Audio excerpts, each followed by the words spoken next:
If you still use Facebook Messenger, then you need to be aware of the social media giant's warning that an essential security update is now seriously delayed. And while you might be thinking about hanging on, what was seen as a simple update has become horribly twisted. For Messenger's 1.3 billion users, is it finally time to quit?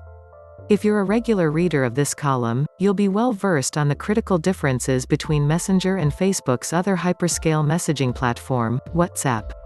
While the latter encrypts all the content between senders and recipients, ensuring that no one, not even Facebook, can read any of it, Messenger does not.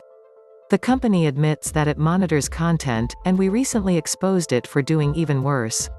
The first step of keeping people safe is, you have to have strong security, WhatsApp boss Will Cathcart said last month, as the secure messenger launched yet another privacy campaign around the strength of its encryption. We think governments shouldn't be out there trying to encourage tech companies to offer weak security.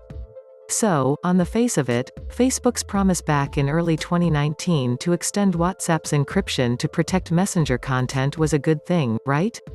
Many users and security professionals certainly think so. We need encryption for all conversations, all platforms, ESET's Jake Moore tells this week's Straight Talking Cyber, the video at the top of this story. Otherwise, companies will be selling our data, profiting from it. But with Messenger, this isn't as straightforward as it might seem. WhatsApp is a point-to-point messenger, where you can only contact people or numbers you know. With Messenger you can search and browse the site, contacting those you do not.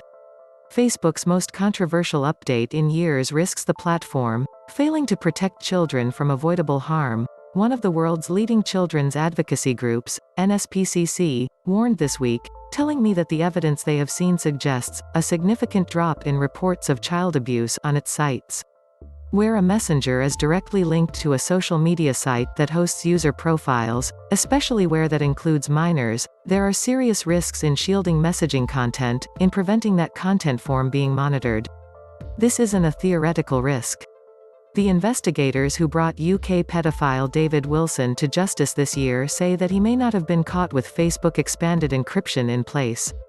UK children's charity NSPCC tells me that 10% of child sexual offences on Facebook-owned platforms take place on WhatsApp, but they account for less than 2% of child abuse the company reports to police because they can't see the content of messages.